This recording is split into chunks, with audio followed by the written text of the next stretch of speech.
Some of you know me, some of you don't. My name is Misha Glouberman. What I do for a living is I help companies solve problems. And the way I help them solve problems is I help them solve problems by having more authentic conversations and talking about differences, like having authentic and real conversations, not shying away from conflict, really talking about disagreements and stuff like that. And that's been kind of my working life for a long time, and I've gotten to work with lots of people who do amazing work doing that. It makes enormous differences in organizations, and what I want to do is sort of take those same tools and same skills to public issues, to issues of public discourse. So this is that idea, the idea of the undebate. And where that idea comes from is this, that a thing I hear a lot, which drives me crazy, is people say like, oh, you know, our society is so polarized, what we need is more healthy debate. And I'm like, if we're polarized, it might be what we actually need is less debate. So we want to be able to deal with difference, but what debate does is the way that debate deals with difference is that if people have a difference, what you do is you say, well, the answer must be for there to be a fight. Like, let's have a fight, let's put these people against each other, let's see who wins and who loses and put them into a battle. And we sort of applaud ourselves because it's not a battle that's fought with weapons, it's a battle that's fought with words, and so we think we're really civilized. But it's still a battle. Yeah, thank you. Even an 8-year-old child understands this concept. Who, by the way, I don't know if you know 8-year-olds, but 8-year-olds are like 1,000 miles ahead of this in terms of what they get in school and stuff like that. Like, they do like a level of conflict resolution that I didn't encounter until my 30s, and it makes me very optimistic about the future. So seriously, good job, current generation. So what I'm really interested in is finding formats and finding ways where people can really move toward disagreement. And I really want to emphasize that. Like, when I talk to people about this, they say, oh, it's about agreement, it's about what, you know, but it's not. It's about holding disagreement and being with it. So that's what we're going to do. Whereas with debate, what happens is, I went to part of why I'm doing, I wasn't sure I was going to talk about this, but we're all friends here. Part of why I did this was that there's the Monk debate on AI, and the Monk debate is a really great debate. They get really smart people, and it's really interesting and exciting. And at the same time, I went to that, and there were a lot of things about it that are amazing, but also part of what happened when I went to that was what we saw was a bunch of things. We saw really, really smart people getting into a situation where they were sort of put in a fight against each other. And a few things happened as a result of that, which I think happened in most debates. The people got really, you could see the people getting mad at each other. They were getting activated, their sort of amygdalas were firing. And for most of us, when our amygdalas fire, we don't get smarter. Right, again, you know how the amygdala works. You've had a brain for 8 years. Right, so their amygdalas are firing, and they start to get less good at thinking, and they start to get more concerned with winning, less good at listening, all of those kinds of things. And also what happens is that in debate, because everybody's so concerned with winning, people are kind of just monologuing on their points. And I went with a friend of mine, and we came out of it, we listened to people argue for an hour and a half, and at the end of it, we actually didn't even know what they disagreed about. We knew that some of them thought AI was an existential risk, some of them didn't. But we didn't know why. We didn't know what it was because they're so busy fighting that somehow they didn't actually get to the disagreement. So what we're going to do here is we're going to lean into it. We're going to work on it. And we've got a couple of really, really great speakers here who I will, let's bring them on. Let's bring them on. I forget. Let's bring them on. Joel and Viet. Do you guys want to come on? And I'll say who you guys are.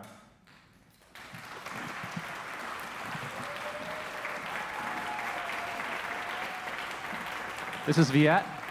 So Viet Vu, and he leads economics research at Dais, as Dais. That's D-A-I-S, by the way, not D-E-U-S. We sorted that out. He leads there as a manager of economic research. Before that, he was at the Brookfield Institute. He's done seminal work on the impact of technology, including AI, in the labor market in Canada. And he's cited all over the place. You've seen his name in the Globe and Mail, the Toronto Star, CBC, Canadian Press, all over the place. And he does all sorts of policy work with government. As a queer immigrant to Canada, he devotes significant attention to ensuring the field of economics is inclusive to all, and he sits on the Canadian Economics Association's Diversity Committee and co-chairs the Affinity Group's working group. That's Viet Vu.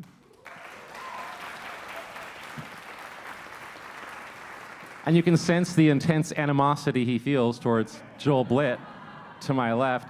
Joel Blit is an associate professor of economics at the University of Waterloo. He chairs the Council on Innovation Policy. He's a senior fellow at the Center for International Governance Innovation. And most of his most recent research focuses on AI and economics. And again, you've seen his name in The Economist, The Globe and Mail, CBC. He's briefed G7 representatives. He's been speakers at numerous venues, including the OECD Global Forum on Productivity. That's Joel Blit.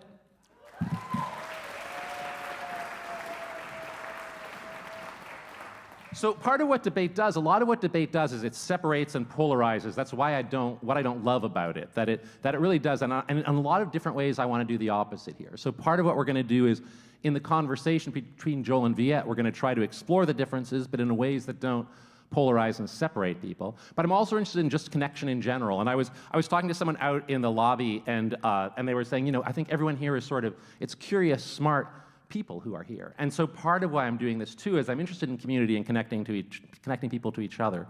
So this is partly about what happens on stage, but partly about what happens in sort of building a network of people who share some interest in some of these things. So one of the things we're trying to do here is create I feel like tribe is a word that gets used a lot. I'll use it now too. Like a tribe of people who care about ideas, who care about dialogue. And so there's a few things we're going to do. One is that we've given you drinks.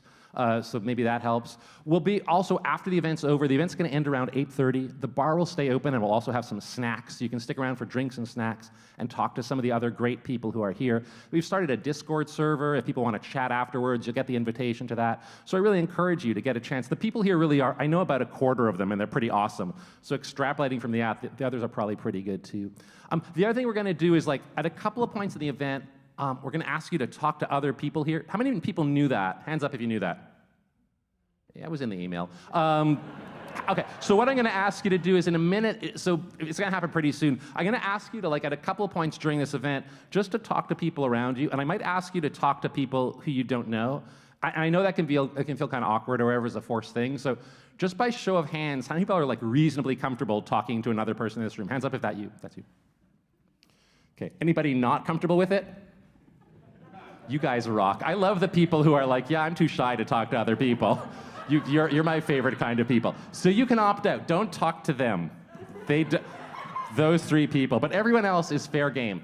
And so what we're going to do is, in a minute, we're going to talk to Viet and Joel. But before we do that, what I'm going to ask you to do is talk to one or two, depending on how outgoing you're feeling. Find one or two people sitting near you who you don't know. And what I'm going to ask you to do is introduce yourselves to them. And here's what I'm going to ask you to talk about. The one thing that you all have in common is that you all chose to be here, so thank you.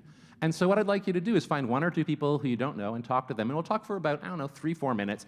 And what I'd like you to talk about is, what of all the things you could do, you chose to be here tonight. And the question is, why? What made this seem like a good use of your time? And if it goes really well, what's that going to be like? Like, if this thing goes really well, what's your best hope for this evening? So I'll talk to one or two other people. We'll talk about 4 or 5 minutes, and then we'll move on. Okay?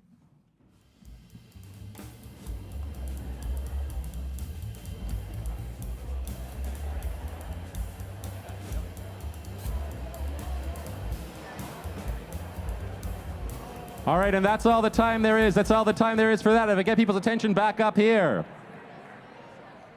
Cool. How are the people? How are the people? Like, thumbs up, good people, medium. You can say medium. Oh, that's a higher level of good people than I was expecting. I realize I've stopped you in the middle of this conversation, and if you're thinking like, oh, I wanted to talk to that person more, that's exactly the effect that I'm trying to bring about. So you can find them on the Discord server. You can maybe find them at drinks after the show. You probably get to talk one more time during the event too, all that sort of thing. So there we go. So now we're all friends here. So let me tell you. So in terms of what we're going to do, so this is, I need glasses. We're going to do this Undebate. And I've told you about all the things that are going to happen here. And you guys bought tickets to this, so I feel now I can tell you. I don't know exactly what an Undebate is. But we're going to find out. We're going to figure it out together. And Viet and Joel and I have sort of started talking about it, and I've talked to a bunch of colleagues who do different kinds of dialogue and stuff like that. And the idea, the overarching goal is that this is a night that's about learning. And so it's about learning about AI. And it's also a night that's about learning about dialogue and about what this format is and these different ways to do it. So we're going to try some different things. But the overall goal is, again, to really move toward disagreement, to do it in a way that's rigorous, and that's also curious and non-combative. We're going to figure it out together. It's a conversation about AI, and I know there's a lot of tech people here, but it's a conversation for a lay audience. So in terms of, we're not expecting you to know a lot about it, but you'll learn a lot about it, presumably if it goes well. When it's over, you'll know more about AI and more about discourse. In terms of how it's going to run, my job, I'm going to kind of run this conversation with a iron fist is what I'm going to do. And one of the things that we talked about before was sometimes in debate they do it in a really structured way where they give each people like 90 seconds or 2 minutes and stuff like that. And these guys did not like that idea. I thought it was awesome. And they were like, well, how about we just be flexible about it? Which is like, whatever. But part of what that means is it means that, why it makes me nervous is it means that I'm going to be managing the conversation in ways that are subjective, which is much harder. So anyhow, that's what's going to happen. So there's going to be a lot of me kind of, if it feels like I'm interrupting them, it's because they didn't want a clock. They brought this on themselves.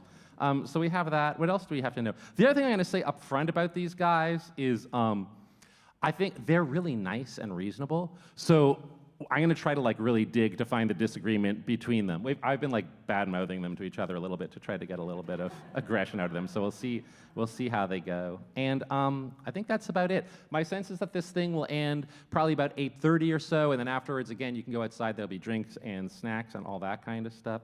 And I think that's what we need to go. So I'm going to move my. I also, because this is the CBC, this is the kind of place where they gave me 2 mic stands, which is really fancy. So I'm going to go over here.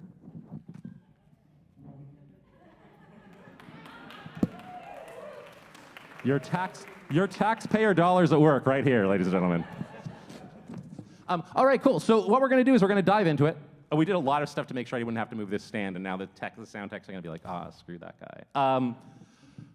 So what we're going to do is we're going to start off and we're going to get a sense of where the disagreement lies. And the basic kind of, to the degree to which there's a resolution in this slightly informal debate, the resolution is something like that AI is overhyped.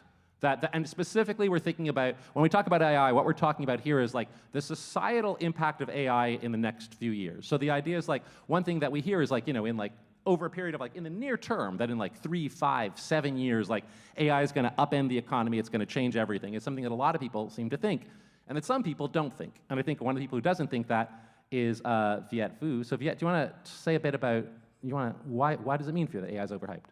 Yeah, well, thanks, Misha, and I think, first of all, thank you everyone for sort of breathing in the wonderful smog that is unfortunately happening in Quebec that we're impacted, and coming here tonight. But talking about, because I was also at the Monk debate as well, right. I think there was this incredible moment where after 90 minutes of these AI experts talking about whether AI is going to cause human extinction or near extinction of sorts, we all turn on our phone by instruction to vote on whether we agree with the resolution or not. And it's a very simple thing, right? It's a website, and there are 2 buttons. Yes, I agree, or no, I don't agree. That didn't work. The technology just straight up did not work. And so that, I think, is where I am on the time horizon of things. We don't even know, by and large, how to use Excel well. Most of us don't. And many of us are still just finding out about this new concept called, a restaurant has a website that has a menu on it that has opening hours. Many of us are for the first time interacting with sort of people online. And so the key part is I don't even think we're even talking about the point where, is AI going to be transformative? It might be in 10, 20 years, but we're still at a point where those basic technologies, those kinds of things that we know work, hasn't even been adopted yet. So is your argument is that current technologies don't work well, and therefore AI is overhyped? I think it's more in the sense that there are technologies that exist that we know do good things, and people seem to be, number one, doing fine without having adopted it, and people also struggle to even adopt those kinds of basic technology. And so, number one, the benefit of AI has to be really, really large, which we haven't been seen to, because that's the only case when people will adopt it, and then, actually people easily adopt it, right? If people are already struggling with adopting current kinds of technology. So is it about like the efficacy of the technology or the adoption, or both? Both. Okay. So your sense is that AI is going to be a pretty big deal. Is that right? Is that? So tell me what that means for you. Why do you think that? Okay, well, first of all, hi, everyone. It's good to be here. I feel like we're all guinea pigs here together for Misha's grand plans. We'll see how that goes. And I hope we don't disappoint by agreeing too much, which may well happen. I'll get you guys. We'll do our best. We'll do all our right. best to So what do you fight. think? So you think it's going to be a big deal, right? Tell me about that. Yeah, I mean, I think it is a big deal, and I think in the next decade we're going to see some significant changes. So, you know, I guess I could answer your question on a couple of different levels. So first of all, I think we only have to look around, you know, around ourselves in our society. AI is everywhere. Everyone's talking about AI. So yesterday I gave a talk at the Collision conference, and it wasn't a technology conference, it was really an AI conference. That was the show, that's what everyone was talking about. Now, you know, all the tech people, they're talking about AI, the venture capitalists, et cetera. That doesn't mean that, you know, sometimes they can be in their own bubble. But when you then look at the different industries, right? And so I have executives from insurance asking about how they can leverage AI. And I have, you know, I'm talking to people from the manufacturing sector, from finance, from obviously in education. I mean, that, you know, anyone in education has been having to deal with what do you do with the students that are using this, right? And do we ban it or do we embrace it? And my wife, who's a family doctor, she is right now looking at how she can use AI to, it's more than dictation, basically so right now she meets with a patient and she is typing at the same time as she's trying to interact with them, which is very hard. And so instead, it's just gonna be in the background, capture all the conversation, and then create a medical record. So she can devote 100% of her time to discussing whatever needs to be discussed with the patient, right? And so I see this everywhere. And then lastly, but not least, all of you guys, all of us. You know, how many people in this audience are now using ChatGPT? It's actually not as high as I expected. No, but I'd say that was probably, what, 2/3 at least, something like that? I mean, you know, we self-selected. You're interested in AI, that's why you're here. But most of the people I know are using it with tremendous gain. Right. So what you're saying, so what I'm hearing from you is like, so when you say, I want to dig a little deeper in terms of what you think. Like when you say this is going to have really big impact, what are you imagining? Like what are you imagining in like a 5 or 10 year time frame? What's that really big impact going to look like in the most likely case? I know we don't know, but what feels like a sort of medium likely case, like if you're sort of not too surprised one way or another, what do you think we're going to see? Well, I mean, it is impossible to predict what it's going to look like in 10 years. I could go back in history, and maybe at some point we can do that as well. So, you know, the other reason why I think it's going to be very impactful is if you look back in history at similar technologies, right, they have been very impactful after a decade, 2 decades, et cetera, right? But anyways, we can tackle that later. What's it going to look like? I think it's going to be embedded in most industries, as I was saying. Right. Basically, AI it's a better prediction technology. Right? And it's a better prediction technology that you can apply in a whole bunch of different scenarios to do different predictions.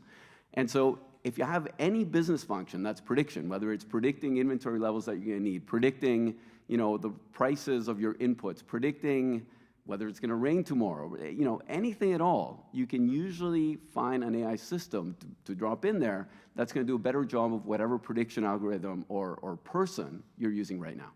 And so because prediction is everywhere, in business, in society, in the world, there's just so many use cases that I think we're going to see it everywhere. Right, so if it's like, so even if, of all the different things that it could be, because it seems like people think it's a lot of things, one thing you're saying is, oh, a universal prediction machine, presumably not a perfect universal prediction machine, but one that does it better. One that does better. So with higher probability, it's going to be able to predict whatever it is you're trying to predict. Now, again, we can then get into more specific types of AIs, right, but at the highest possible level, it's a prediction technology. And it's a better one than anything before. And it just so happens that prediction is everywhere in business and in society. And so that's why this thing is going to be so pervasive. It's not going to be in one sector, 2 sectors. It'll be everywhere. Right. So we have a machine that can let us see the future better, like a prediction machine. Yeah, exactly. And so what I'm hearing over here, so just what I'm hearing from Joel is this. I want to see if I can sum this up and tell me this sounds right. But what I'm hearing from you is you say, look, first of all, this is a big deal technology. It's going to let us make predictions, which is really, really important. And also, everyone seems to be saying they're going to adopt it like any second now. Every industry is moving ahead. Every industry is saying, every single person you talk to is like, oh my God, this is going to change our industry. We're going to start using it right away. Is that right? And so because of that, it's going to make a big difference.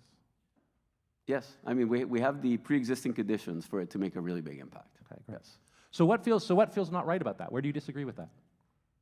I think a couple of things, but I'm going to start with one thing first. I'm actually really curious, Joel, to see where statistics end and where AI begins for you, right? Like, for example, is having a bunch of dots and drawing a line in the middle, the classic sense of regression analysis. Is that AI to you? What sort of, where is it that statistics end and AI starts? I think it is a pretty fluid line. I agree with you. Right? Yep. So I guess like that makes it really, really hard to argue against, right? If essentially AI becomes that, oh, basic statistics, that's AI too. Finding a mean that is predicting something, that's AI too. But I think what seems to be the narrative right now feels slightly different, and that's, I think, is where I'm talking about the overhypedness, is that AI is this magical thing that we don't quite know how it gets its predictions, but it just seems to work. It seems to make good predictions. We don't know how it works. It's magic. It's performing better than most, and so you should just trust it. And that, I think, is what I'm sort of against right now. So you're against it, not saying that it's a bad idea, but you're against it saying that that's going to reduce its impact, that people are... More in the sense that I think the overhypedness comes from convincing people that this is sort of a magical technology, that it's a really, really complicated stuff, when it seems to me that you're saying that it's actually sometimes very simple. Does that make sense? Are you saying, is that what you're saying? Sorry, what am I saying? Okay, so I guess what I'm hearing, so I guess what I'm hearing from you is that part of what, so one thing I'm hearing is just a question of definition. Yeah. Which I'm like, yeah. Definitely. But I feel like, so there's some stuff where it's like, oh, it's just statistics, right? All that we're doing is statistical predictions. But at some level, that's what people say about, say, ChatGPT, right? But at the same time, ChatGPT does something very different than putting a dot on a line. 100%. That's something which in fact looks like magic, right? Yeah. To a lot of people. Which I think gets to my sort of second objection, which I know I haven't talked to until right at this moment. Let's do which it. is that it matters how accurate those predictions are. Because there are sort of consequences, both economic consequences and social consequences on how accurate those predictions are. And businesses are only going to adopt it. Sort of, it's only going to be having an impact on the economy if those are accurate enough. And right now, they don't seem to be. And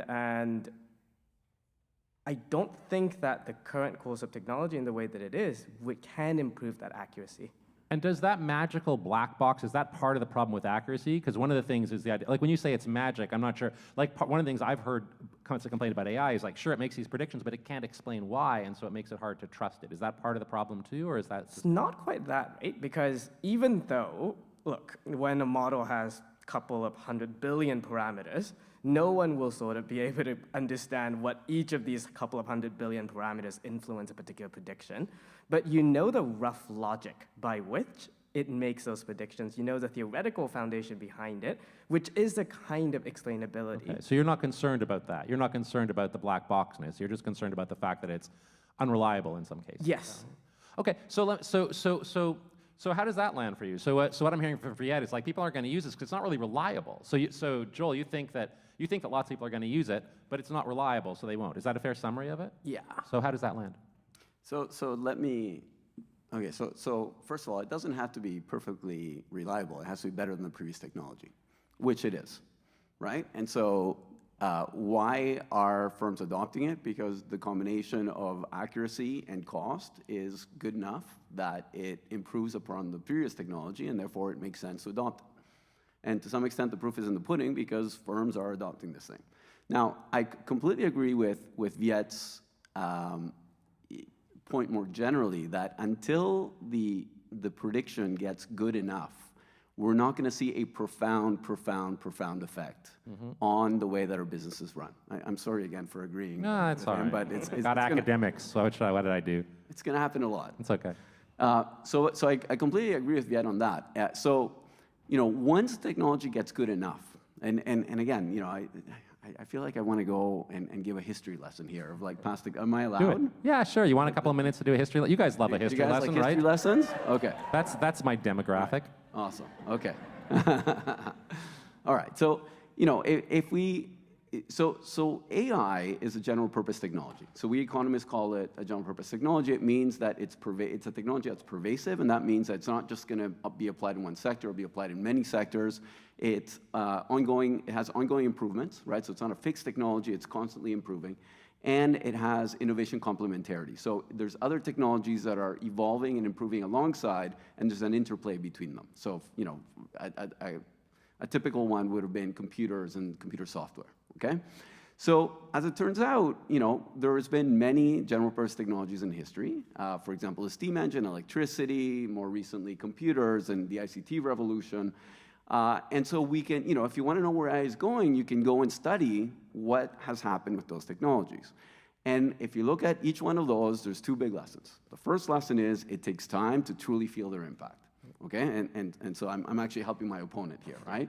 So it does take time to truly feel their impact. And so I'm not saying that, tomorrow the world is going to change, but I am saying that roughly within a decade, I think it is. The second thing that we learn is that there are sort of three phases of adoption of this technology. This is actually the talk I was giving yesterday at Collision. In the first phase, the technology basically replaces the old technology. Okay, that's where we're at today, and that's where I was saying, right? So okay, I'll come back to this. Let me give you the electricity example, right? In the first phase of electricity, it replaced gas lighting and it replaced the steam engine. But fundamentally, processes stayed the same. Nothing really changed, the way factories were organized, et cetera.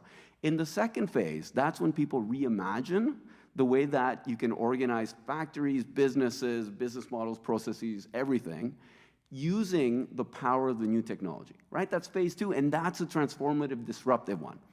Right? Now, in the case of electricity, that's where the modern production line came into existence, because before you had to organize the factory so that everything was connected through a power shaft to the single power source, which was, the steam engine.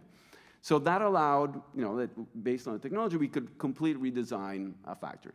And then the third phase is when the technology combines with other technologies to create entirely new things, right? So eventually, electricity, advanced materials, we got transistors, computers, blah, blah, blah, blah. Okay, so those are sort of three phases. So going back to what we were discussing earlier, and I could give you other examples, but going back to what we were saying earlier, right? So right now, we're in that first phase of AI. We're in the phase where this technology is better than previous prediction technology, and that's why firms are mostly using it, right? So it's not perfect, it's not even fantastic, but it's good enough and better.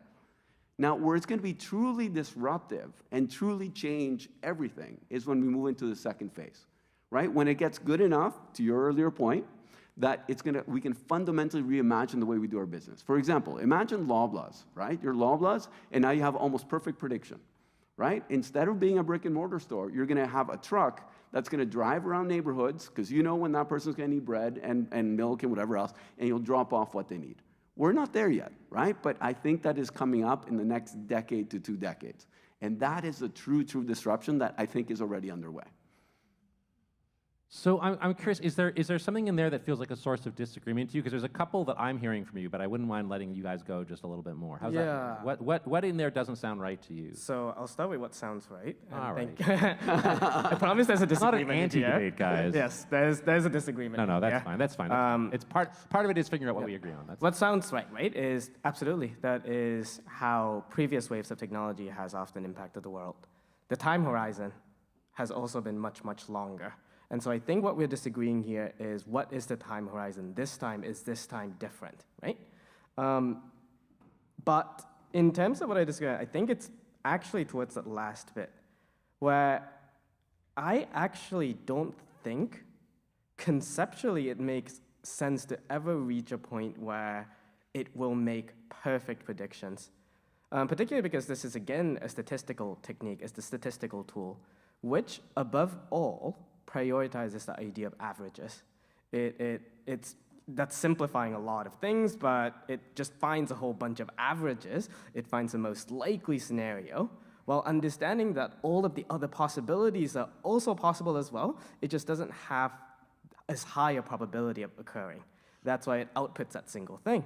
And I feel like that actually erases a lot of real variations that people experiences, the real differences between people, that just essentially finding averages won't be able to deal with all of the random things that we do that doesn't conform to those sort of average things.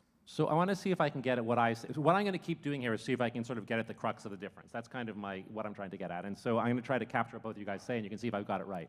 It sounds like, Viet, part of what you're saying is like, the way that this stuff works, just kind of inherently, the path that it's on, we're just not going to get to a place where it's good enough at making predictions that it's going to make a really big difference in the world. Is that fair? Yes. We're not close. We're not in the near yeah. term. We're Yes, not even okay, close cool. to something that's going to be good enough. Yeah. And then what you're saying, it sounds to me, we're at a place where it's already starting to make a big difference, and then once it gets going, it'll go into that sort of phase 2 stuff, and it'll make bigger differences, and industries will transform itself around it, and all of those kinds of things. Is that right? Yeah, absolutely. So it sounds to me like part of the difference, that this sort of this broad claim of like AI is overhyped in terms of its societal impact, that one thing that forms the crux of that disagreement is like a fairly empirical question of like, how good is it at making these predictions? Is that fair? Do you think you guys are disagreeing about that, or am I missing something there? Yeah. I mean, it sounds like it, and I can give you some examples of where I think it is making a difference. So maybe that would be an interesting thing to explore, is to explore this claim that like it doesn't really make. So one thing is, this feels like almost like an empirical testable claim, at least right now, is like, is it making predictions that are, I don't know, I guess it becomes not so empirical, that are impressive or that make a big difference or things like that. So maybe it'd be interesting that we could take some of the cases that Joel, the specific cases that you think of as being impressive cases, and then we'll find out why Viet's unimpressed by them, and that'll be I've where got we go. cases as well. So what are the cases that feel really impressive to you? So I mean, the first one I would cite is ChatGPT, right? So what is ChatGPT? Again, it's a prediction engine that is always trying to predict. The way it works is it tries to predict the next word, right? So you ask it to do something, you ask it a question, it tries to sort of predict.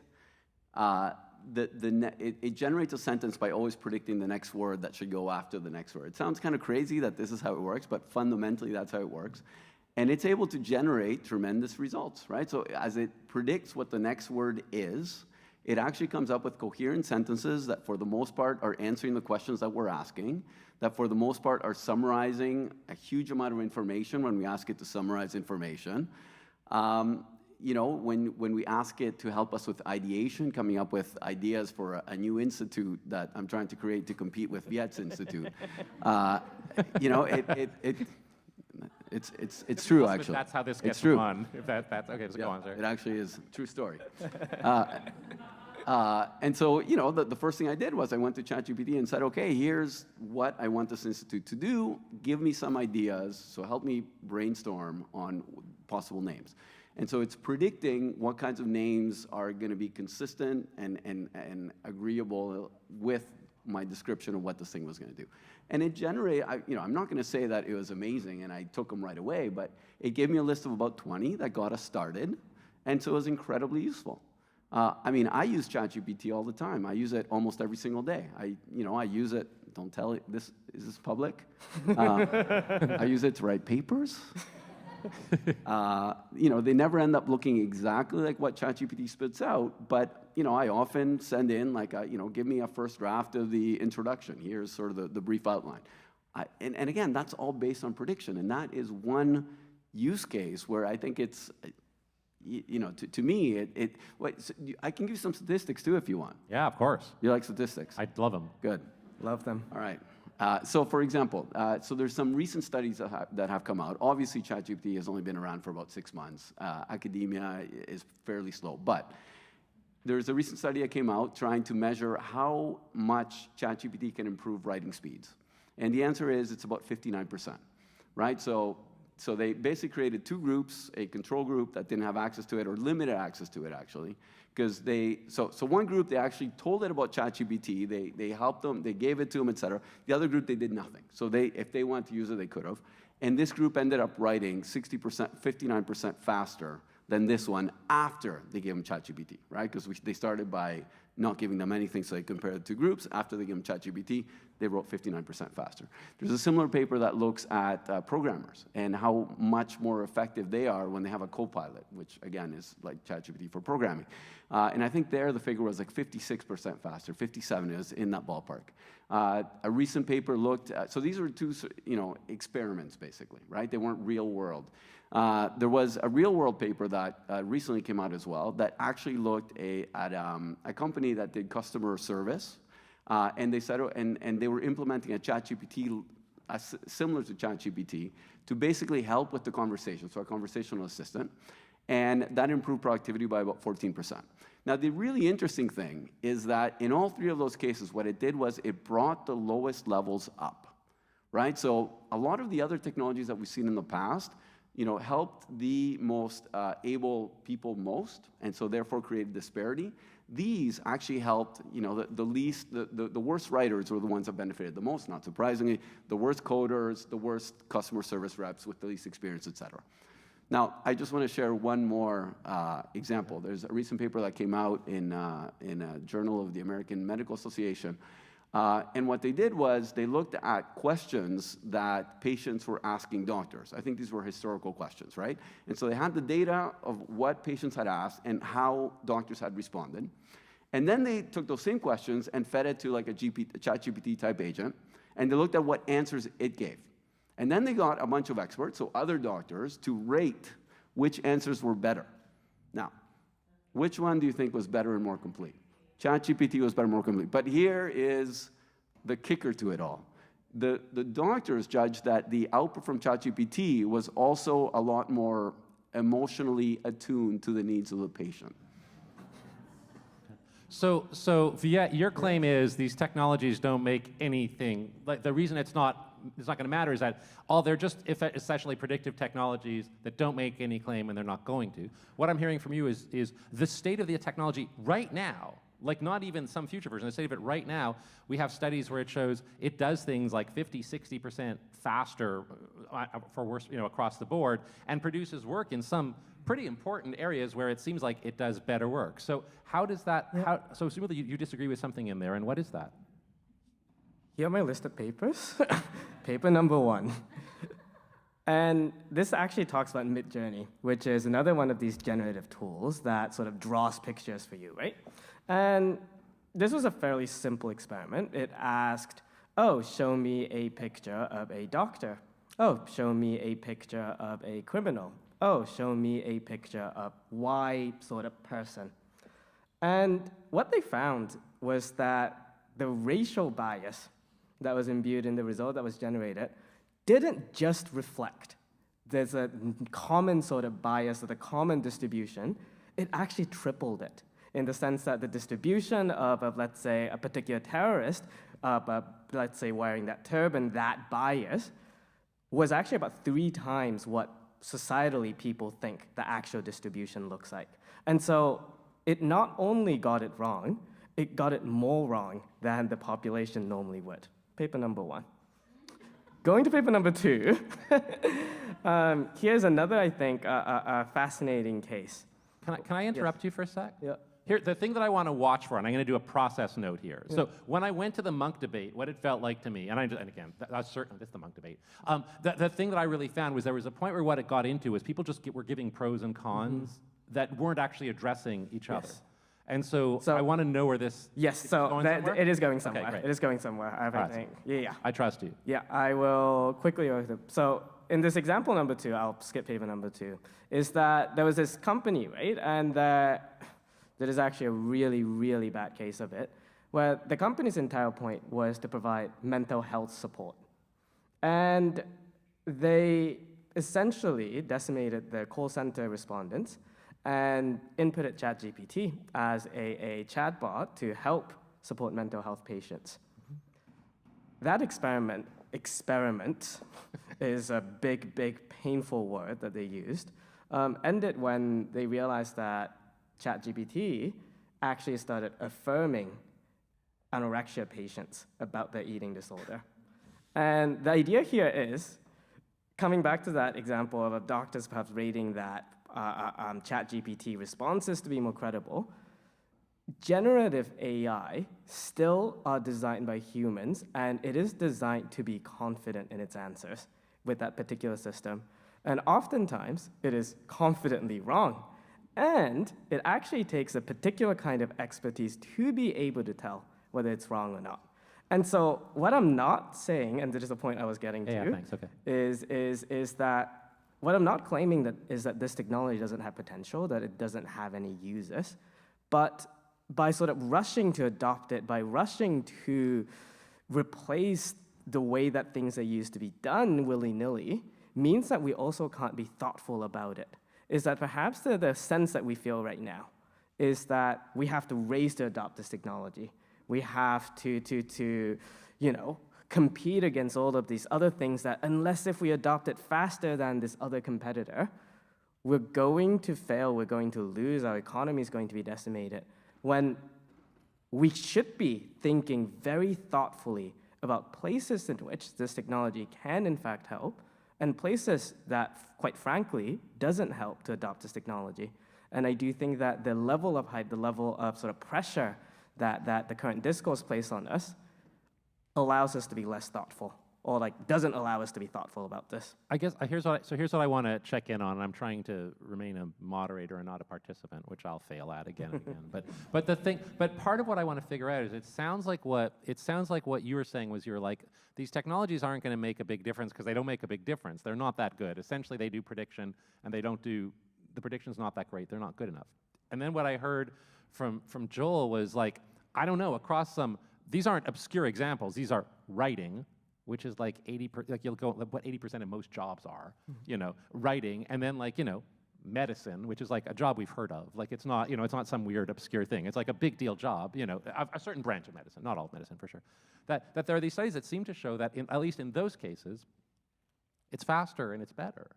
And it may well be that there's cases where it's worse. But is there something about those? So if, for example, if as a moderator, I'm like, I don't know, maybe half the things in the world it's faster and better at, and half the things in the world it's not. To me, that still feels pretty transformative. If you can up if you can only up half the white collars workers, productivity by 60% with technology as it is right now, that seems to me to be pretty world changing. But do you disagree with something about those studies? Do you think they're cherry-picked or misrepresentative or something like that? I don't necessarily think so, right? But I mean, you will always, I think, find specific usage of a technology that is better than the current technology. Right. There are always new and better things to do it. Yeah. I think the larger question is, what happens if that thing is widely adopted? Perhaps not just for that very specific use case that was tested, that very specific use case that was that they ran an experiment on, but that pervades everything, and that feels different. So is your idea that there's something in those experiments that's sort of like, oh, it's like a trick, like it's sure in that particular use case, and that, so it's really not going to change all writing. It sort of changes the writing in this experiment that's designed for a specific thing, and the experiments kind of overstate how good it is at that. It could be. How does that land with you? Do you think those experiments overstate things? So a lot of your argument was based on evidence that that it really can make a difference. Look at these studies. And what Viet's saying is studies schmuddies, to some extent, right? Like he's like those are he's like once you actually try to do stuff. It's for the record, I do write those studies as well from time to time. All right, that's me saying that.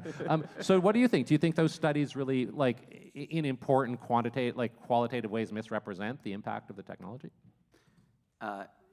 I mean, so when I mentioned the studies, I said that the first two were experiments, and experiments you always have to wonder how much you can replicate it in real life in different conditions, right? So I think it's indicative of the potential gains, right? And so when I quoted 59%, maybe in a work setting where you're drafting emails, it won't be 59, but if that was 59, so these are researchers at Wharton, and they tried to sort of recreate in the lab, something as close to real life. Is it going to be 59? I don't know. Again, it's an experiment. The only one that was in an actual work setting was that third one that I mentioned, right? And that was lower, it was at 14%. Now again, even if it is 14%, it's nothing to sneeze at. Sure. It's significant. But I'm guessing that the bread and butter of something like ChatGPT is writing, is helping you write code, synthesize information.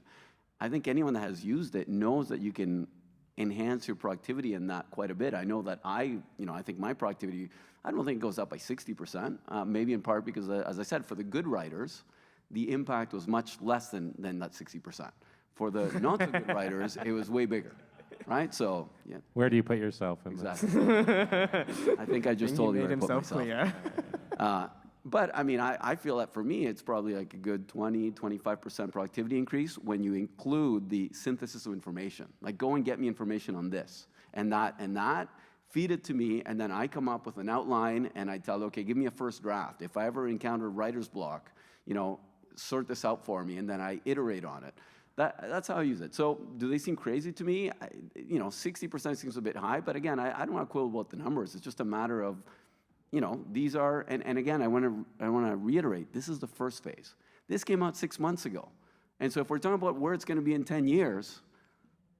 So part of what I'm hearing from you implicitly is that we're talking about, and that's one of the things I was wondering about too, is like if we're seeing like 60% or even 15% increases in this technology that's getting much better, that seems like that's a really substantial impact. So one thing I'm curious, so one thing I think you guys agree on is like, it's great at some stuff, it's not great at other stuff. That's something I think we have pretty good agreement on.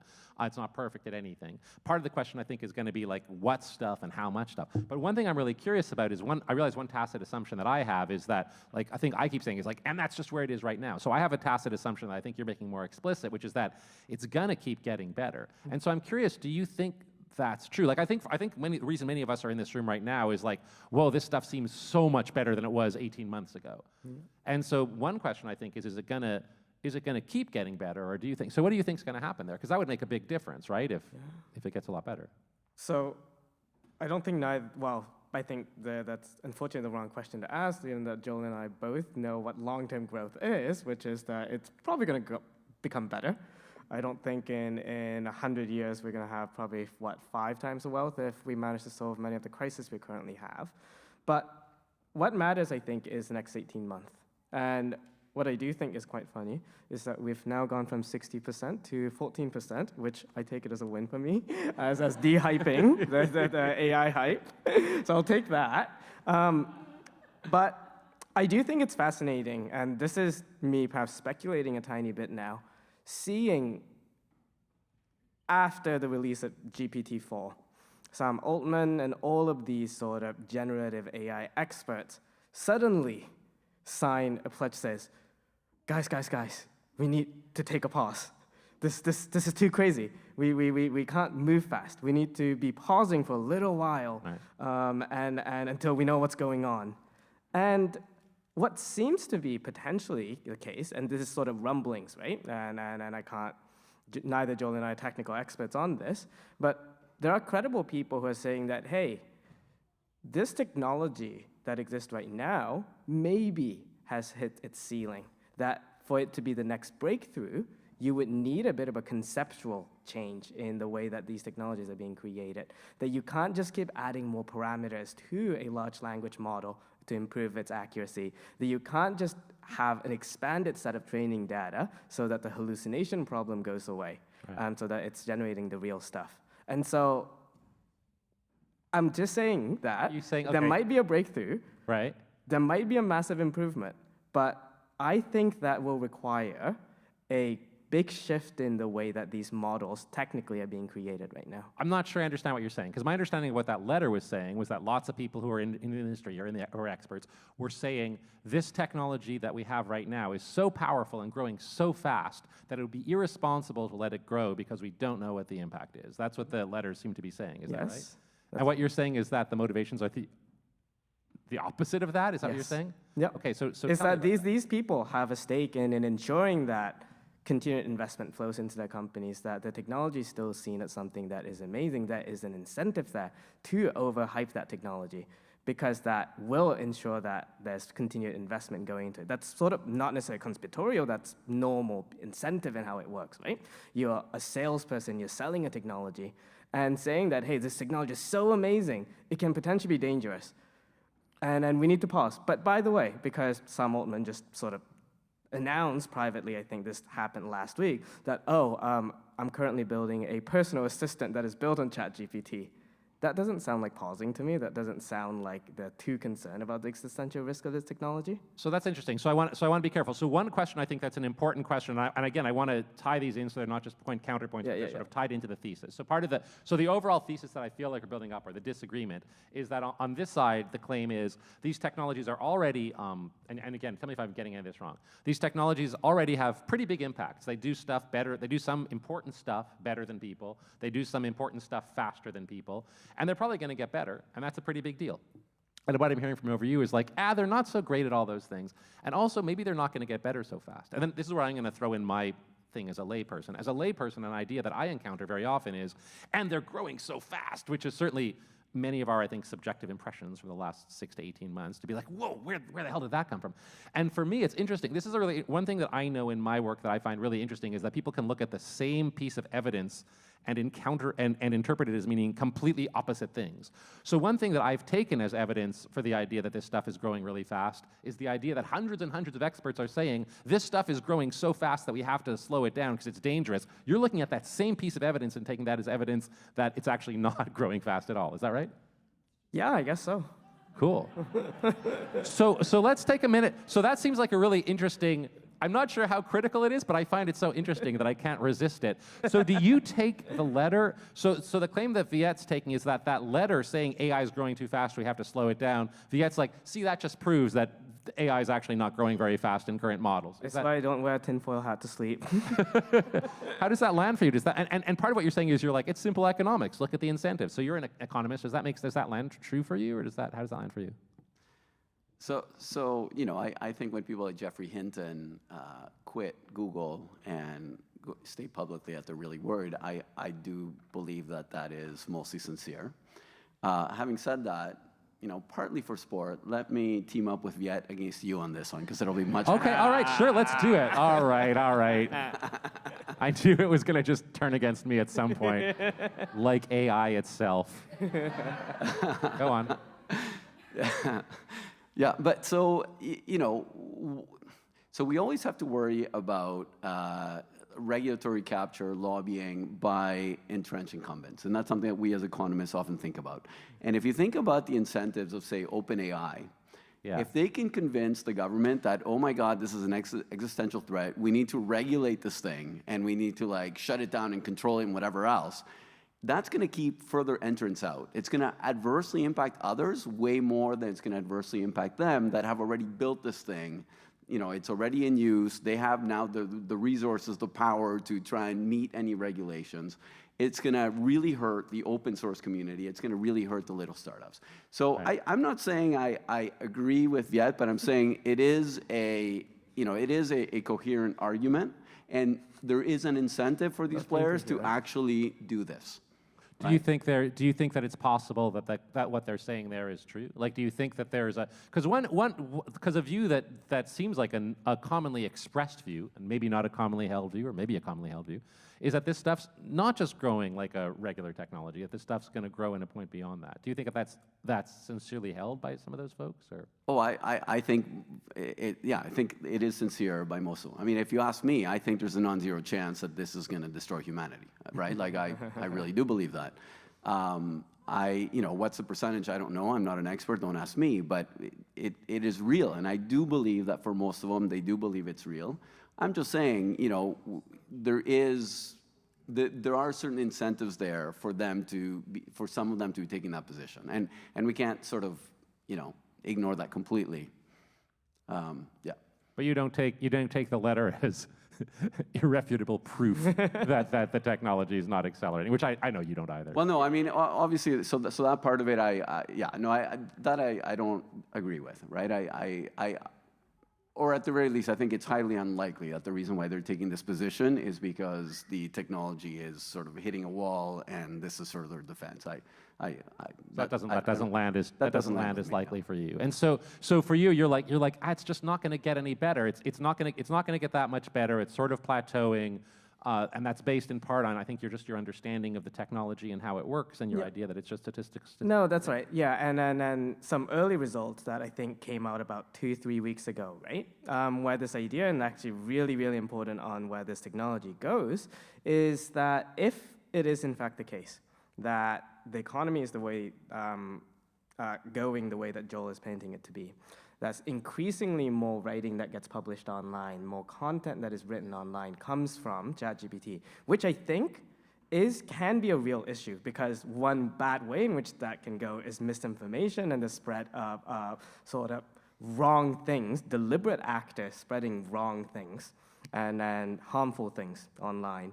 But what they were interested in is, okay, what if we train ChatGPT on content generated by ChatGPT itself? In a similar way, what if we sort of train Midjourney, the technology that generates art, with the art, quote unquote, that it generates itself?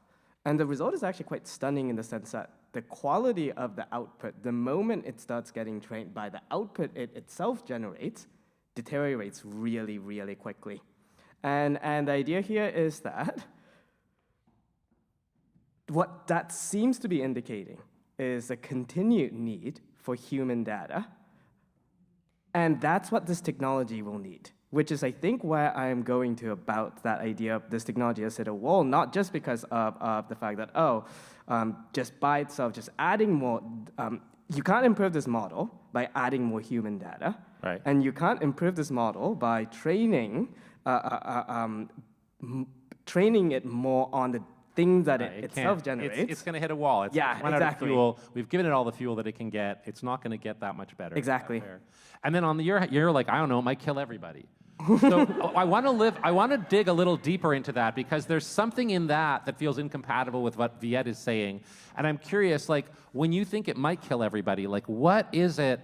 Like you guys are both sort of talking about, I don't know, it's this modest thing that's like does statistical analysis, it's not even that good. You're like, I don't know, maybe it makes like lousy business writers 50% better. Also, it might kill everybody. So what's the version of it? And this debate isn't about, is it going to kill anybody? Like, that's a different debate. But I feel there's something in that statement which reveals something different about what you think about AI than what Viet thinks. So could you tell us a minute about like what makes you think that? It's exponential growth. Right. Any time that you get any kind of exponential growth, things grow really, really quickly, and at some point, who knows where it's going to go. I want to acknowledge, something that Viet said, that there's only so much data, and AI, by creating all this fake content, is defecating in its own bed, kind of thing, ruining its own future. That's absolutely right. So these algorithms are basically running. So there's three main things behind them, why AI is advancing so quickly, right? The first one is data. And what Viet said is absolutely true. There is a massive amount of data out there, but the good quality data is to some extent limited. Now, a counter argument to that would be that the amount of data that we are generating these days is absolutely massive. So I don't know the exact statistics, but it's mind-blowing. It's like in a year we now generate more data than has been created in the entire history of humanity, or something like that. Again, don't quote me because I don't know, but it's something crazy, right? So it's still growing, but it is a limitation, because up to now they could just scrape the whole web. Eventually they'll have the whole web. So that's one of the drivers. The other driver is computing power, right? And again, computing power is going to continue to grow, but even there one could argue that Moore's law is kind of dead. Sorry, that driver's what? Is competing... Moore's law? No, competing power? Computing power. Computing power. Sorry, Yeah. You all heard, I didn't. Okay, go on, computing power. Yeah, so computing power, right, is the other thing that's driving it. And we're still improving there, but maybe not at the exponential rate that we were. It probably still is exponential, but not as fast exponential as before, right? And then the third one is these algorithms, right? So it's a combination of those three things as to why we made such progress that we have. And I think Viet is right that is, if I have one concern as to whether we're going to be able to keep the rate of progress, it would be that in at least two of those things, you can see us, I don't want to say reach a limit, because, we're not going to reach a limit in any of those, but at least getting, slowing down in the amount of data that we can get relative to sort of the past. So I think those are good points to acknowledge. Now, having said that, your original question was, I know I'm doing both sides. I'm sorry. It's all right. We'll find a way. I think your original question was, is this thing going to keep improving quickly? And it's hard to know the future, but it's been around for several months. And if you look at the difference between GPT 3.5 and GPT 4, right, which was just a few months apart, 3.5 couldn't pass the bar test, right? So it would get 10. It would be in the 10th percentile. GPT-4 is in the 90th percentile. As a matter of fact, it's in the 90th percentile in almost any of these standardized tests that you can think of, right? Like it could get into medical school, do well enough on the MCAT to get into medical school. It could write the GREs and again be in the 90th percentile, get into like one of the top grad programs in the world. And then it could pass the MBA exams and the medical exams. And so the amount of improvement that we've seen only in the last 3 months, I think is pretty astounding. Are we going to get to a point where, as Viet was saying, we're going to reach diminishing returns? Possibly. But what we see in terms of innovation is that innovation follows an S-curve, right? And so it follows an S-curve in the sense that you get slow. So if you think of improvements as the vertical axis, and this is time, right? And so initially you're moving along with very little moving up in terms of the performance, very little, and then it really explodes. Right? And then it sort of starts leveling off where you reach another kind of plateau. That's sort of the leveling off effect. That's why you get an S curve. But what happens is that people invariably are really smart, innovative. They find a way to get around this and to get onto a new S curve. Mm-hmm. And so really the way the innovation goes is that it's not an S curve that sort of dies here and then you're done. They'll follow the S curve and then they'll get here and then they'll find another paradigm, another S curve, and then it'll keep going like this. And so it's not going to be sort of this linear path. So it's sort of like exponential curve on top of exponential curve on top of exponential curve, kind of. Is that the idea? Kind of like that. Sine curves, if you are, more math-oriented. Sorry? Sine curves, or sigmoids, as many calls it. Sigmoids. Yes.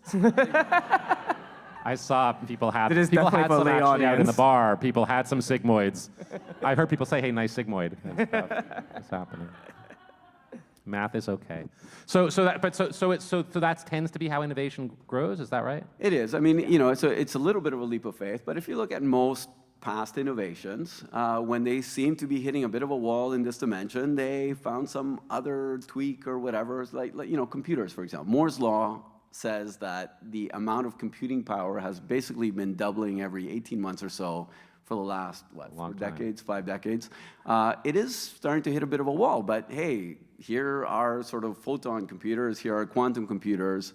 We're probably going to move on to entirely. And that happens periodically. Is my very limited sense is that happens periodically with Moore's law. People are like, oh, we're going to hit and then they get some other thing. And it's like, oh, we're going to hit and then they hit some other thing. And it's actually held true. Is that right? Is that the... Right. So even through the last 40, 50 years, I think at many points, I used to be an electrical and computer engineer, but this is a long time ago. At many points along that line, people thought, oh, we're hitting some physical limits. We're not going to be able to keep growing at this pace. And then, lo and behold, there's an innovation, and once again, they keep going in that pace. And that has happened over and over again. Now, I think right now, we are kind of in a bit of a lull where in the last several years, maybe 5, 10 years, we haven't quite been growing at the same rate in terms of computing power. And then complete agreement here, right? Because that's kind of what's been happening with AI as well. I think within the zeitgeist, that concept is called AI winter, where a lot of the conceptual algorithms that people use, things like neural network, was developed decades ago, but they couldn't quite find the benefits of it because there just wasn't enough computing power. Then that only happened fairly recently, and so no disagreement from me there. Well, so if I... Which exactly is the point of this, I heard. So I think that's true, but I think what has happened is, yes, a lot of this technology was around for a long time, like the algorithms, but they didn't have the computing power. And it's only now that we have the computing power and massive data that we're able to train these algorithms with, billions and billions of parameters. And here's the interesting thing, is that, the large language models that are behind ChatGPT and things like that, right? So they were terrible. They were not doing well, right? I mean, the old chatbot that we used to use, it was just a disaster. But what is really surprising is it seems like there was kind of a point, right? So they got bigger and bigger and bigger. Performance was terrible, terrible, terrible. And all of a sudden, they hit a point where all of a sudden it started working. And that's kind of the crazy thing, right? Like there was this... well, that fits with that idea of this sort of exponential curve, or the bottom half of the S curve, right? Where it's like nothing, nothing, nothing, and all of a sudden, whoa, look at that, right? Yeah, I mean, it does a little bit, but I think the engineers themselves are surprised. right? You're doing this thing, and it's not working, and it's not working, and it's not working, like, as you're making it bigger, bigger, bigger, and all of a sudden, it just magically starts working. So that's what they found in a whole bunch of contexts, right? Like, they had these models trying to predict for, in German, they've got the masculine, feminine, and the neutral, because, in French, you've got two which are already complicated now, so they added a third. So they had this algorithm trying to predict for each, thing, which of the three genders it needed in front of it. And it was doing terrible. And it was, nailing it about a third of the time, right? So basically random. And it wasn't like you got bigger and bigger models, the probability of getting it right improved. It was like a night and day change, right? So they got to a certain size, and all of a sudden the model just got it, right? And at that point it was like 90%. And it was kind of the same thing for ChatGPT, right? I mean, if you use some of the old models, it wasn't going to help any of us write. It might have helped my 2-year-old daughter write, but no one else, right? Whereas all of a sudden it was big enough and it worked. And so these things are not linear, right? Right. And so what does that suggest to you, that there's the possibility of that continued growth, or does it? Well, I mean, or is it just about the unpredictability? Like, I'm not sure what the underlying point, like the story's interesting, but I'm not sure what the underlying point is in terms of how it connects to that, which is my job. Right, excellent. So the first thing is that it is unpredictable, right? So if you ask me where is it going to be in 10 years, really hard to know.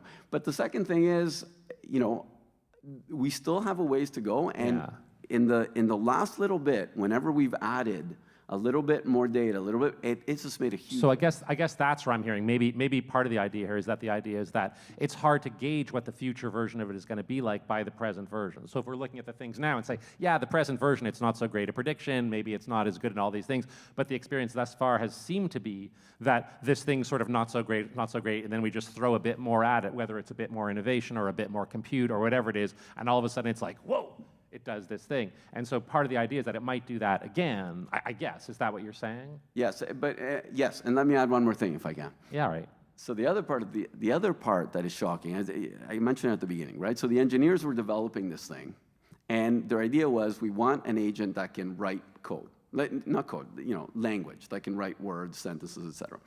And then they created it, and all of a sudden it started working, and the crazy thing is that it is able to do all sorts of things that it was never designed to do. To me, that is the absolute craziest thing, right? So sometimes they call it overhang, they call it many different things, right? But it was designed to write language.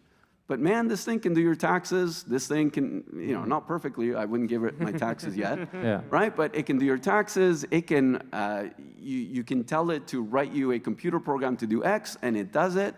You can give it a bunch of data, and I've seen an example of this. You give it a bunch of data, say from Statistics Canada, and you tell it, come up with a bunch of hypotheses, test them, and write an academic paper. I'm not even telling it what hypotheses, the topic, nothing, right? It goes, it does it, it creates a paper that looks very much like the one I write, fortunately not as good as the ones that I write. And as the other ones you write. Right, but it's unbelievable.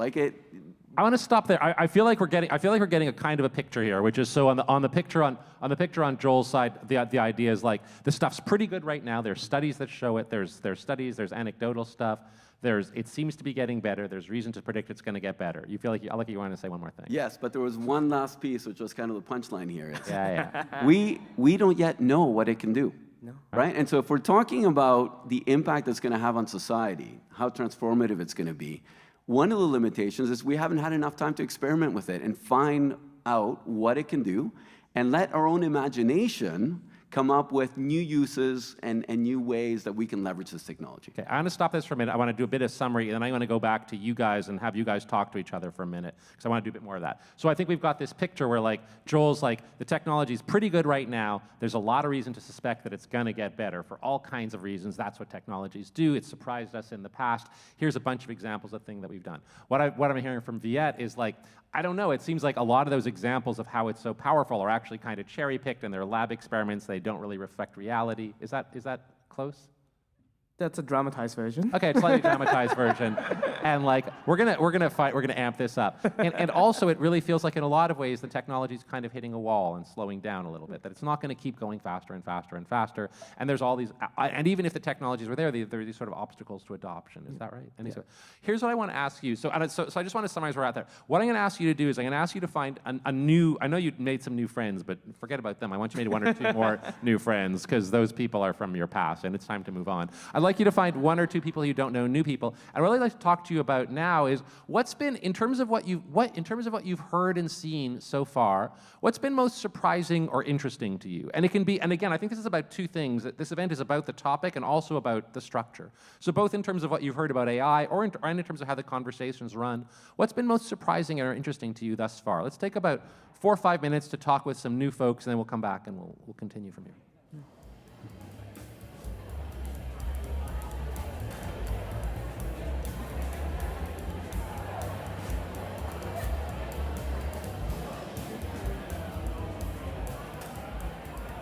How'd those conversations go? Good, bad? How are they compared to the first conversation? Better, worse? How are these people? Yeah, right? It's crazy. Even people have gotten better. Not only is AI advancing, but people have gotten better in the 45 minutes that we've been here. Who would have predicted it? No one. So here's also, while you guys were talking, Viet and Joel and I were talking a little bit about how things are going and stuff like that. And what we're going to do is we're going to take, and we're sort of reflecting on how the conversation's been going so far. And one of the questions is like, so what we felt like was we started with Viet's assertion that it's overhyped, and we've been looking at kind of like some of the near-term stuff and some of the obstacles. And what I want to do is, because the format's about leaning more into the disagreement, when we talked about it, Joel, I think we got a picture of what you see as kind of the potential impact of these technologies over the next decade or 2, which feels like it's there's more difference there than I think some of the difference that we weren't exploring here as much. So do you want to tell us like in a minute or 2 what you imagine some of the potentials are for this technology over the next decade or 2, and why? I hope I'm not putting words in your mouth, but that one of the things we talked about when you guys were talking was the idea that there might be a component. You as economists and people who study history, you've been talking about sort of past technologies and how they've grown. And one of the things we talked about was the idea that there might be something different here, that there might be a level of growth that's qualitatively in some ways different from what we've seen before. Do you want to talk about that a little bit and what we might see? Sure, for sure, yeah. So, okay, so yeah, I like history. So let me start with a historical example, right? So I talked about electricity.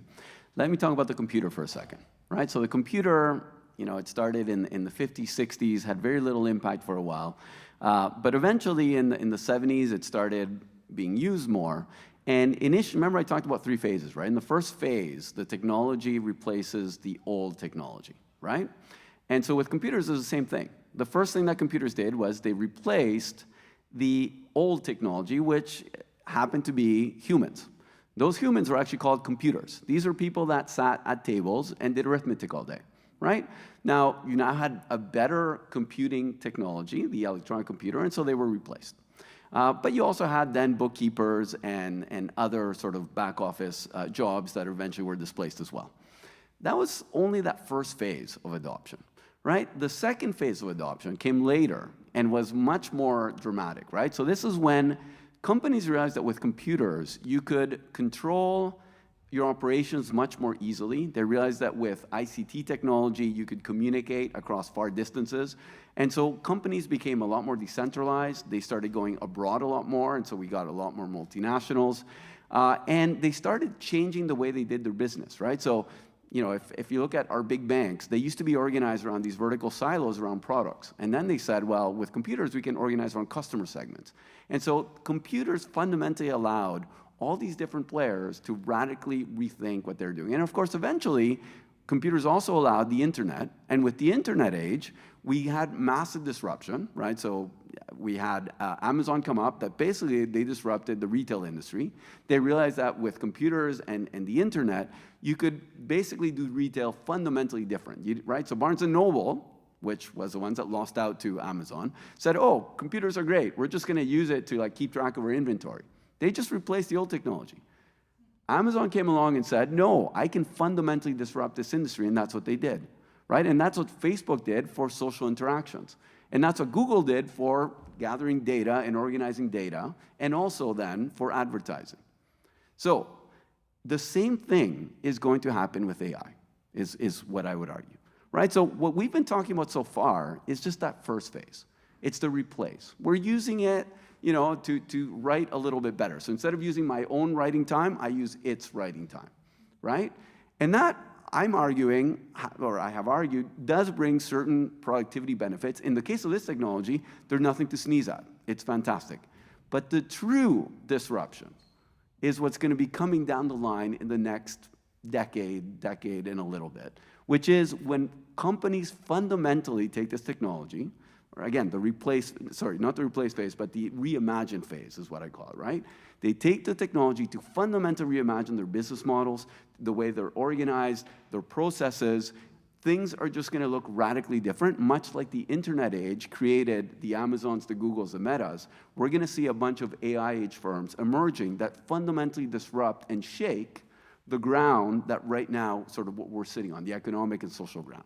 So that would be my, yeah. And I guess part of the question that I want to come to in terms of getting to what we went on the break is that, to me, that still feels like a continuation of the kinds of technologies that we've seen before. So do you think that the impact of AI over the next couple of decades is something that's comparable to the impact of the internet over the last couple, or do you think it's something that's like potentially more or greater than that? Because that's the view that I was worried wasn't getting represented here in some way. That's what you think about it. I mean, it's hard to say. I would say potentially more, right? So one big difference is that AI is able to grow, and it's able to reproduce.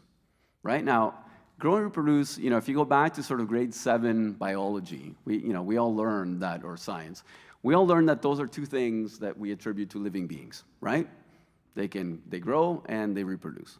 What do I mean by grow and reproduce? So what I mean by grow is that they can teach themselves, right? So for example, if you think about the AlphaGo algorithm, right? It learned to play Go by playing against itself millions and millions of times, right? Now, yes, it was supervised by humans, but it's not crazy to think that at some point, they're going to be able to sort of train themselves, improve themselves on the go. That's the first thing. The second thing is that we're not that far off of these algorithms also procreating in a sense, right? So an algorithm, one of these models could write a new AI model. Again, we're really not far away from that because already ChatGPT has basically a coding function. It's not accessible, so you only have access to it. I don't have access to it yet either, but if you're a tester for them, you have access to it. And you can basically ask it to some random task. It's going to understand what you asked, and it will write the code for the software program that can accomplish what you just asked it to do. Right? So is it doing a great job? No, not yet, right? But the proof of concept is what really sort of blows me away, is that it is able right now to break down a complex task that you might ask it, and it can break it down into a bunch of different tasks, and even more crazy is that then it can act on it. And sometimes through code, which means that it can also write a new AI model, right? And so it can recreate this way. So that feels to me like when I've encountered arguments before, that argument of the idea that like, oh, one of the things that AI can do is code the next AI. Yes. And then that AI can like code the next AI. And if those AIs are growing at at the kinds of speeds that Moore's law grows, then like, the thing that it took us like 50 years to do, we're now going to be doing in 5 years, and then a year, and then 10 minutes, like that, which is kind of the way. So that does that seem like a plausible situation where we're getting AIs that can advance the technologies themselves, and that's one of the ways in which it feels it often gets presented as being qualitatively different. That most other technologies don't actually go out and improve themselves by being smarter than us about themselves. Absolutely. I mean, that's exactly it. Now, right now, the human is still in the loop. Right. Right? And in part, the human is still in the loop for, because of these hallucinations, because there's still problems with it. Sure. But can we envision a relatively near future where the human is out of the loop? Yes. Now, but note that the human would have to be completely out of the loop, pretty much, right? Because if the human is completely out of the loop, then you can really get this this real quick feedback that drives this exponential growth in the power of these algorithms, right? But if the human is even in the loop 1%, it's not going to be enough. We ruin everything. We ruin everything. We're just that slow, right? So it'll improve, its efficiency 10x, but then we will again, so then we'll become, 10% of the time, and so the human has to be really completely out of the loop to get this complete crazy growth. To get the full. And so the key thing that I heard there that I want to go to Viet with was like this idea that like, okay, well, I'm going to take the whole thing and see if this is right. So what you're saying is it's quite possible that we're not. You say, okay, we've been talking about this sort of near-term, next couple of years, 10%, 20% workplace, that sort of stuff. But what you're saying is like, if we look at the next couple of decades, it seems like, I think I heard you say was like, we're not that far from a place where AIs can actually start to code AI models, and we're possibly near a place where we're going to get a really fast acceleration of the technology that's sort of qualitatively different from other technologies because the thing can build itself. Have I got you there? I missed it. So I think I said two separate things. So the first thing I said is we will in the next decade move into phase 2. Yeah. Right? And phase 2 is not about the technology itself, but it's about where human ingenuity is lagging behind the technology. So two in terms of adoption and uses and how industries make use of it. Exactly. Right? Right.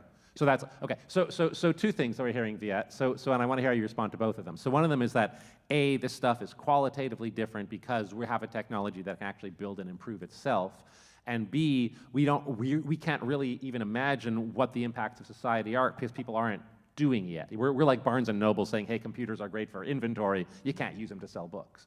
So how do those two ideas land for you? So I think I would disagree stronger on the first point than the second point. Let's go to that one then. That feels strange to me, right? Because haven't we just kind of agreed that the model training on itself lowers the quality of the output, that you, in fact, need that human input continuously in the current sort of class of models for it to be potentially better? And so if we seem to have agreed sort of like 10 minutes ago on the idea of model collapse being sort of real. You don't agree? I think what we agreed on was specific to data, right? Right. But in order to improve itself, it would need, so what I understand from your argument is that, in fact, human is sort of the barrier to the system's improving itself. But the human is mostly providing, guidance to the algorithm. You can imagine a future, right? So I said that AI is being driven off of better algorithms, data, and computing power, right? Yep. And so an AI is not going to be creating computing power and probably not data. I mean, it could maybe do synthetic data. I don't think it could. At least I don't know that it could. But it can write better algorithms, right? And that's the thing. Like we're not that far from it writing code and therefore writing better algorithms, and that one iterating and writing even better algorithms, or at least trying a whole bunch of them. Right. I guess the key part, though, is that I want to distinguish between what algorithm is and what code is. Because algorithm is conceptual in nature, while code is sort of the technical implementation of a conceptual idea, right? And I don't think I disagree with you that AI can write code.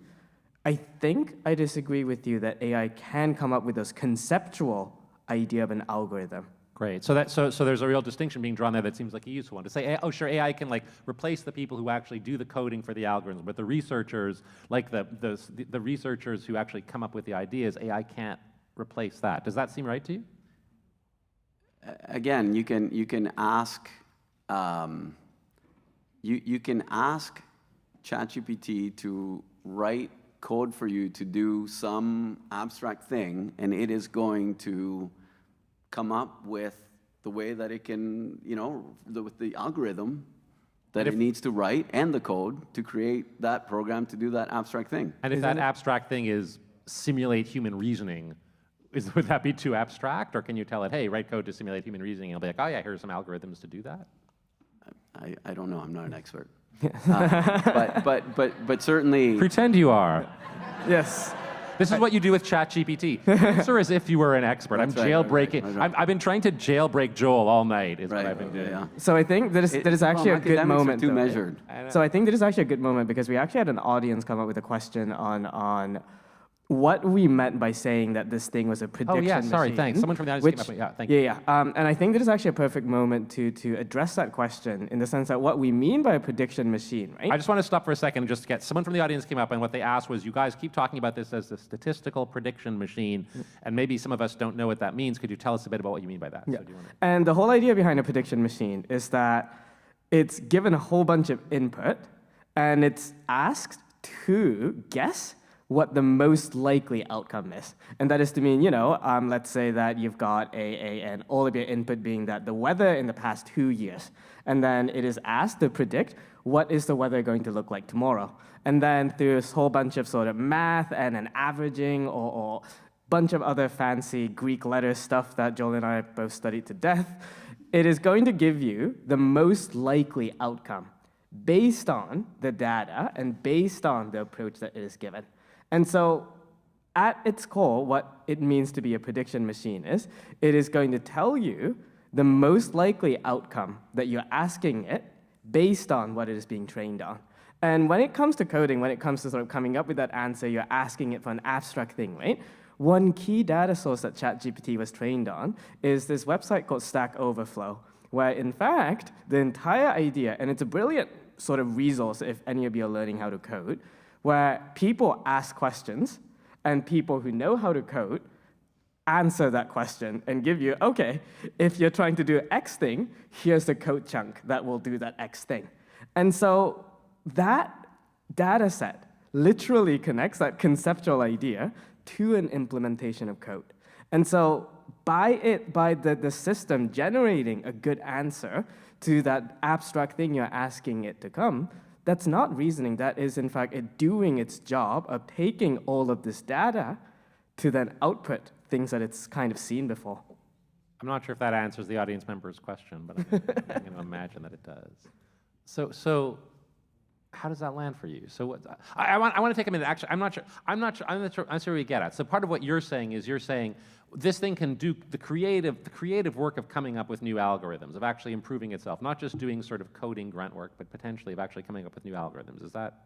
Yeah, I mean, yes. So what is innovation? And so one view of innovation is it's just a recombination of existing ideas, right, into new forms. Mm-hmm. And so it is, it's absolutely true that, it's trained on the existing body, and all it's doing is it's grabbing that and recombining it, and to predict what the combination that you're going to want, right?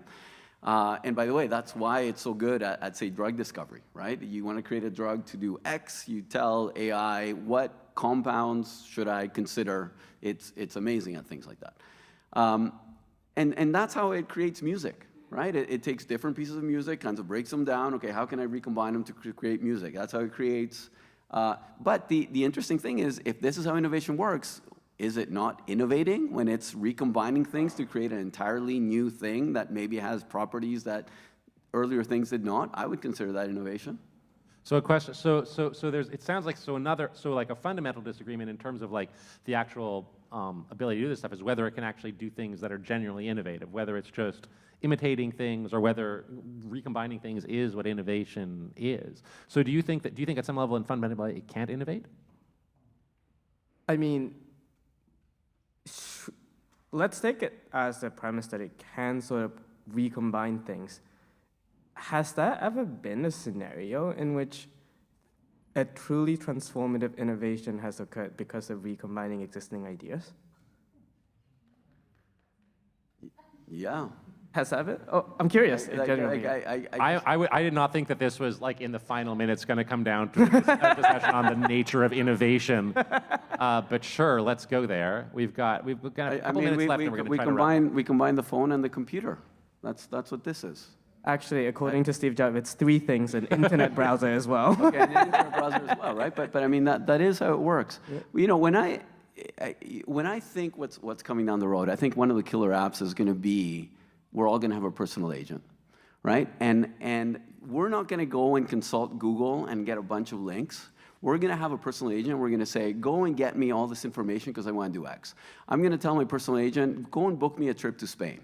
And this personal agent, and this is where AI is truly incredible, is it's going to break down, it already does this, by the way. So it can break down the tasks, right? So for me to go on a trip to Spain, it's going to say, okay, well, what are the different, this is almost like thinking, right? Like reasoning and planning, and then executing, right? Like that's what excites me, right? So, okay, what do I need to do?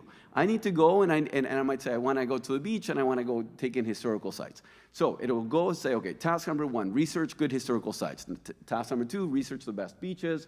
Task number 3, book, flights to one place and the other, come up with an itinerary. Task number 5, come up with a hotel and book it. And task number 6, tell me what it just did in the background, right? So this is where it's going, right? It's going to be able to do all these things because it now has all these plugins into the external world. It's going to be able to go and get my bag of chips because it's going to have a plug-in into that robot that's sitting there in the corner.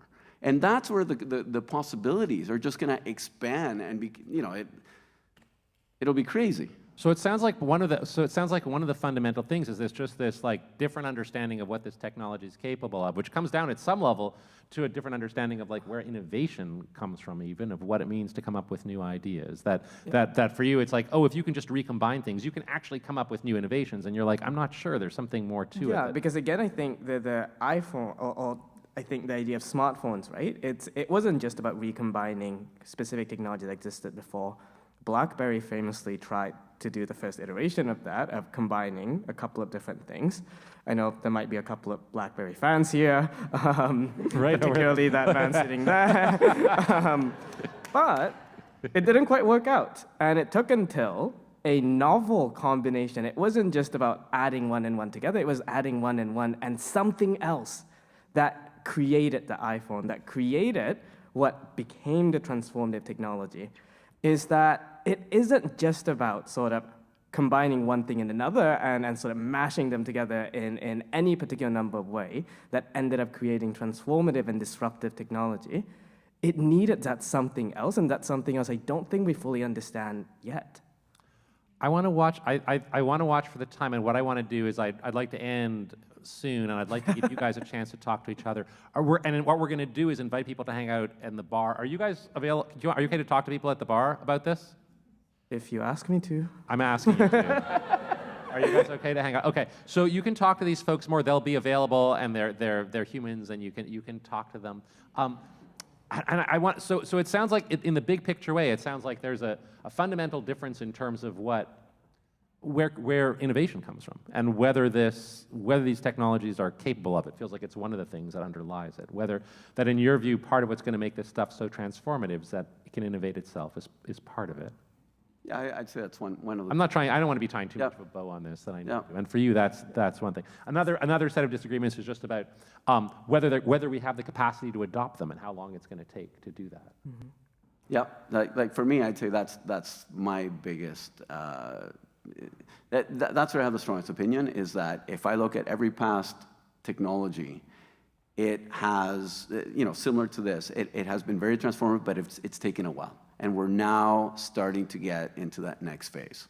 Right, so you're like, we're going out of stage 1 into stage 2. This is the place where in the next decade. And I guess what I'm saying is that would be nice, but given where Canadian sort of trends on technological adoption has gone in the past 20 years, that feels overly optimistic. In 2021, I think 4% of businesses adopted AI, which is the StatsCan sort of survey. And so that would be nice, but it's very difficult. All right.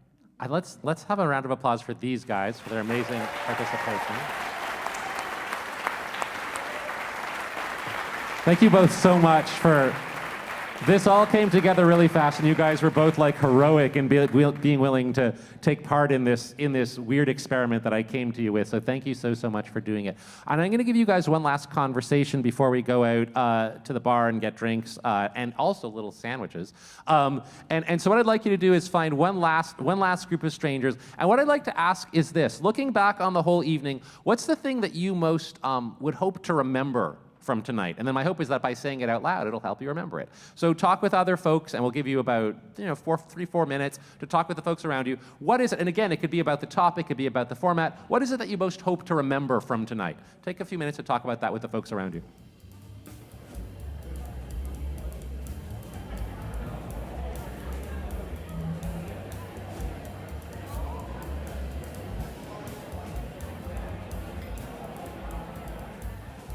once again, you've made like 3 new friends or so tonight. And once again, I'm really interested in this being a way for people to connect with each other. So once again, just to remind you what's going to happen. I hope to do more of these. Get on the email list if you're not on. I'll let you know when those are happening. We sent you an invite to the Discord server. You'll get that invite again. So feel free to join the Discord server. We've been inviting people. Some people have already started introducing themselves. So if you want to meet other of the amazing people who are interested in technology, who are interested in dialogue, this is the chance to do that. And of course, we're going to have drinks and snacks outside, so stick around for that if you want to.